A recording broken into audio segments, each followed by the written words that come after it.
Hello, it's Scott Manley here. Now after last week's 360 video of asteroids, it's time to try this again, but perhaps something a little more driven by eye candy. This is of course Space Engine, zooming back in from the very edge of the universe back towards the place we call home. Yes, I decided to look at the various output methods available for Space Engine, and it turns out that with a bit of hacking, I was able to coerce the fisheye display into a full 360 degree view, which could be experienced on YouTube.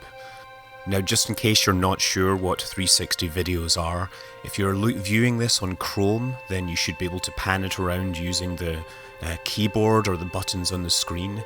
If you're viewing this on a recent Android or iOS device, you should be able to scroll it using your fingers or simply rotate the whole thing. But the best experience is using something like a Google Cardboard, where you will place your cell phone in front of your eyes and be immersed in this world generated by Space Engine, leaving this planet on some unnamed corner of the galaxy.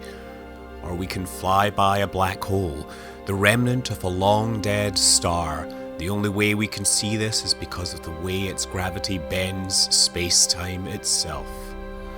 Far above the clouds of Jupiter, a pair of spacecraft are waiting, preparing to embark on a voyage of discovery, which we of course have no need for these spaceships. We are gliding effortlessly through the sky, driven by the forces which make Space Engine work and make it awesome. On a distant world with a faint atmosphere, we find a small volcano on the surface of a planet, orbited by not one, but by 5 moons, hanging ahead of us. In the skies above, we may see constellations, but they are not the constellations we know from Earth. We are a long way from home right now. Further out, above the plane of the galaxy itself, flying above a whirlpool made of 100 trillion stars, and flying at unimaginable speed, those points of light flying by, those aren't stars, those are star clusters made of thousands or millions of stars on their own.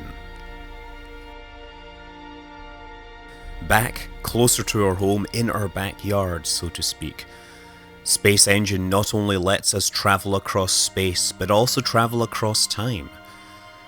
Running the clock at thousands of times normal speed lets us see the motions of the moons as they fly around outside the rings of Saturn. Some of these give the rings their distinct structure through their gravitational effects, others merely cast shadows.